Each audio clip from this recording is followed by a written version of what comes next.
முதல்ல மேசராசியில் பிறந்த உங்களுக்கு நீங்கள் வாழ்க்கையில் என்ன தொழில் பண்ணுறதா இருந்தாலும் தாராளமாக உங்களை பொறுத்த வரைக்கும் பண்ணலாம். குறிப்பாக நீங்கள் agency, brokerage, contract, consultancy, transport, communication, digital media, marketing, இது அத்தனை துறைகளும் உங்களை பொறுத்த வரைக்கும் பெரிய லெவலில் வாழ்க்கையில் ஏதோ ஒரு விதத்தில் வருமானத்தை கொடுப்பதற்கான வாய்ப்பு இருக்குது.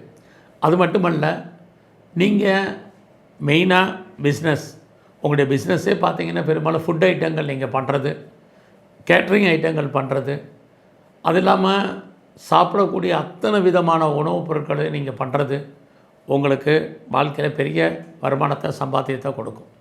நிறைய பிஸ்னஸ் இருக்குது. நான் சுருக்கமாக உங்களுக்கு தெரிஞ்ச மாத்திரம் சொல்லிக்கிட்டே வர்றேன். ஸோ இது உங்களுக்கு இந்த மாதிரி தொழில்களை நீங்கள் ஆரம்பிச்சிங்கன்னா உங்களுக்கு நல்ல லாபம், வருமானம் பொதுவாகவே இருக்குது. அதுலேயும் உங்களுக்கு சுக்கிரன் சொந்த தொழில் புரியவராக இருக்கார். யாரெல்லாம் பெரிய லெவலில் சுக்கிரன் அப்படின்னாலே அழகு சார்ந்தது, இந்த அழகு சார்ந்த அத்தனை துறைகளும் சரி உங்களுக்கு ஏதோ ஒரு விதத்தில் லாபத்தை கொடுப்பதற்காக உங்களுக்கு பிஸ்னஸ் இருக்குது.